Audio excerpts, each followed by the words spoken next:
Morning दोस्तों। और आज आपके लिए लाया हूँ फिजिकल एजुकेशन से संबंधित बाल विकास के महत्वपूर्ण क्वेश्चन आंसर, जिसे जो बच्चे बीपीएड, एलटी या टीटी की तैयारी कर रहे हैं उनके लिए महत्वपूर्ण होने वाला ये मॉडल पेपर। तो आज से शुरू कर रहा हूँ। तो पहला क्वेश्चन है, किसी विद्यार्थी की सबसे महत्वपूर्ण विशेषता है। तो किसी विद्यालय की सबसे महत्वपूर्ण विशेषता क्या है?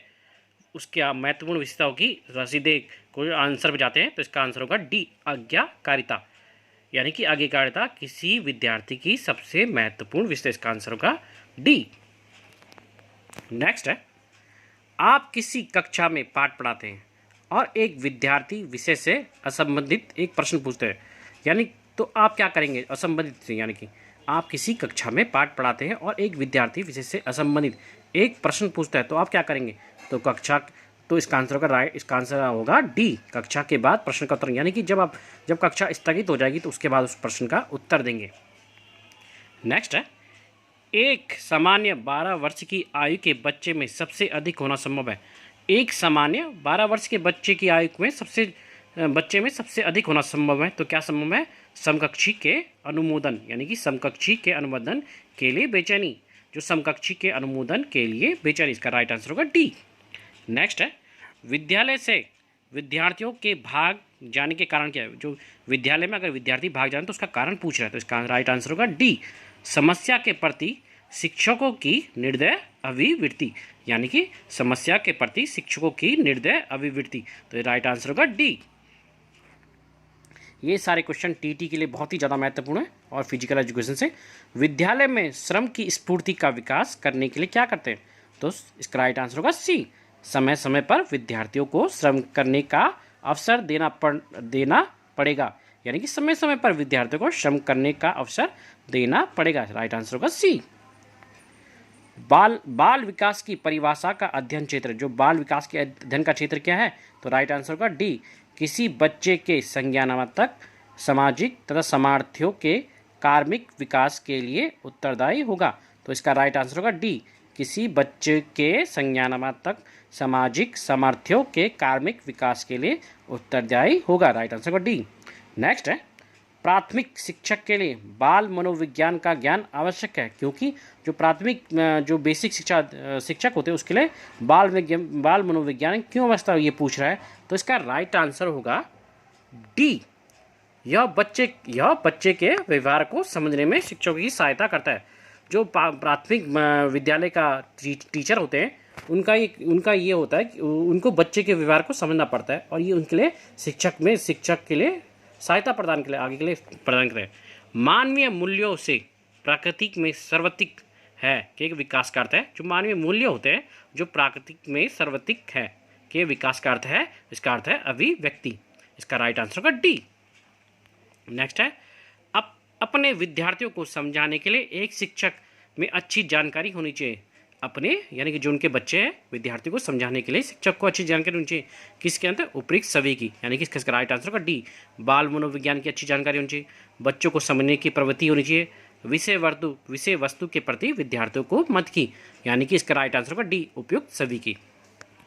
नेक्स्ट है, निम्न में से किस स्तर में बच्चे अपने समकक्षी के वर्ग के सक्रिय सदस्य बन जाते हैं? जो निम्न में किस स्तर में बच्चे अपने समकक्षी, जो उनके साथ पढ़ते हैं, वर्ग के सक्रिय सदस्य बनते हैं? तो किशोर अवस्था होती है, उसमें दोस्ती बहुत ज़्यादा होती है, तो इसका राइट आंसर होगा ए। नेक्स्ट है, मनोचित्रण का संदर्भ है। जो मनोचित्रण का जो कल्पना करते हैं उसका मतलब है माइंड मैपिंग का संदर्भ है। तो क्या है? इसका राइट आंसर होगा डी, मन के कार्य का अन्वेषण करना, यानी कि जो मन में कार्य करें उनका अन्वेषण करना। राइट आंसर होगा डी। नेक्स्ट है, बालिका शिक्षा का महत्व देना उचित है, क्योंकि जो बालिका शिक्षा उसका महत्व देना उचित क्यों है ये पूछ रहा है। तो इसका आंसर होगा डी, किसी सामाजिक परिवर्तन के नेतृत्व में केवल बालिका ही सामर्थ्य होती है। यानी कि जब कोई सामाजिक परिवर्तन हो उसमें जो उसका नेतृत्व करता है उसमें बालिका की अहम भूमिका। तो इसका राइट आंसर होगा डी, किसी सामाजिक परिवर्तन के नेतृत्व में केवल बालिका ही सामर्थ्य होती है। नेक्स्ट है, विकास शुरू होता है, विकास किस अवस्था में शुरू होता है ये पूछ रहा है। विकास, माफ़ी चाहूँगा कोई गलती हो गई तो। विकास शुरू होता है, तो विकास किस अवस्था में शुरू होता है? तो विकास शुरू होता है प्रसव पूर्व अवस्था से, जब प्रसव होता था उसी अवस्था में विकास शुरू हो जाता है। तो इसका राइट आंसर होगा बी। बहुविध बुद्धि सिद्धांत के अनुसार, बहुविध बुद्धि सिद्धांत के अनुसार सभी प्रकार के पशुओं, खनिज और पेड़ पौधों को पहचानने और वर्गीकृत करने की योग्यता कहलाती, क्या योग्यता कहलाती है? तो इसका राइट आंसर होगा प्राकृतिक बुद्धि। इसका राइट आंसर होगा बी, प्राकृतिक बुद्धि। बहुविध यानी कि बहुविध बुद्धि सिद्धांत के अनुसार सभी प्रकार के पशुओं, खनिजों और पेड़ पौधों को पहचानने और वर्गीकृत करने की योग्यता क्या कहलाती है? तो इसका आंसर होगा बी, प्राकृतिक बुद्धि। अधिकांश व्यक्तित्व की बुद्धि औसत, यानी जो अधिक बच्चे उनकी बुद्धि क्या होती है? औसत होती है।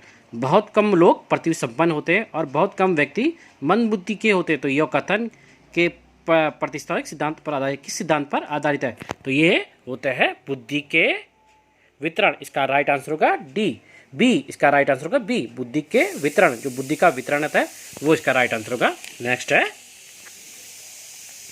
चिंतन अनिवार्य रूप से एक है। चिंतन जो चिंतन अनिवार्य रूप से क्या है? संज्ञानात्मक गतिविधि। जो हमारी संज्ञानात्मक गतिविधि है वो चिंतन का अनिवार्य रूप है। इसका आंसर होगा ए। पिएजे के अधिगम, पिएजे के जो अधिगम के संज्ञानात्मक सिद्धांत के अनुसार वह प्रक्रिया जिसके द्वारा संज्ञानात्मक संरचना को संशोधित किया जाता है, तो क्या कहलाती है? वो कहलाती है संवेशन। तो इसका आंसर होगा, राइट आंसर होगा सी।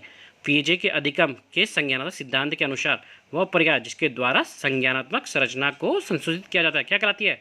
संवेशन।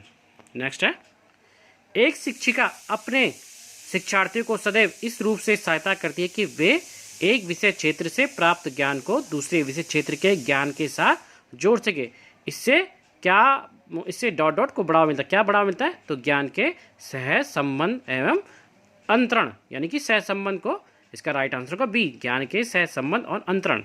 नेक्स्ट है विज्ञान और कला प्रदर्शनियाँ, संगीत और नृत्य प्रस्तुति तथा विद्यालय पत्रिकाएं निकालने के लिए क्या है? इसका आंसर होगा ए, शिक्षार्थियों को सृजनात्मक मार्ग उपलब्ध कराना।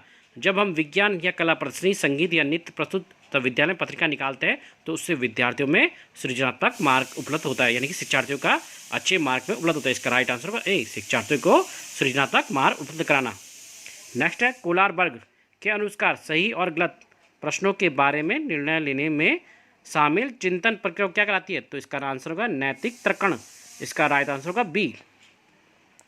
एक विद्यार्थी अपने समकक्ष व्यक्तित्व के समूह के प्रति आक्रामक व्यवहार करता है और विद्यालय के मापदंडों को नहीं मानता। इस विद्यार्थी में सहायता की अवस्था, क्या सहायता किससे है? भावनात्मक क्षेत्र, यानी कि इमोशनल एरिया। एक विद्यार्थी अपने समकक्ष व्यक्तित्व के समूह के प्रति आक्रामक व्यवहार करता है और विद्यालय के मापदंडों को नहीं मानता। इस विद्यार्थियों में सहायता की अवस्था क्या सकता है? भावनात्मक क्षेत्र, यानी कि इमोशनल एरिया। इसका राइट आंसर होगा ए। नेक्स्ट है शिक्षक को यह सलाह दी जाती है कि वे अपने शिक्षार्थियों का सामूहिक गतिविधियों में शामिल करें, क्योंकि सीखने को सुगम बनाने के लिए अतिरिक्त ये डॉट डॉट में सहायता करती है। क्या सहायता करती है? तो समाजीकरण। जब हम शिक्षक को सलाह दी जाती है कि वे अपने जब हम बच्चों को सामूहिक रूप से गतिविधियों में शामिल करेंगे सभी बच्चों को, तो उनके लिए एक समाजीकरण का द्वार खुल जाता है और वो सीखते हैं। नेक्स्ट है, ये थोड़ा बड़ा हो जाएगा वीडियो, पर ये आपके लिए सीखने के लिए बहुत उचित है। निम्नलिखित में कौन सा मुख्य रूप से आनुवांशिकता का संबंधी कारक है? तो आंखों का रंग। जो आनुवांशिकता कारक होता है वो आंखों का रंग। Right answer A. शिक्षक को अपने विद्यार्थियों की त्रुटि का अध्ययन करना चाहिए, क्योंकि वे आवश्यक उपचारात्मक युक्तियां हैं। जो शिक्षक होते हैं वो अपने विद्यार्थियों की त्रुटियों का अध्ययन करना चाहिए, क्योंकि वो क्या होते हैं? वो आवश्यक होती है और उपचारात्मक होती है और युक्तियां होती हैं। आज का वीडियो मैं यहीं पे समाप्त करता हूँ। टीटी के और क्वेश्चन और लाऊंगा फिजिकल एजुकेशन संबंधित। तो आज का क्वेश्चन यहीं समाप्त कर, मेरे चैनल को सब्सक्राइब करना ना भूलें। धन्यवाद।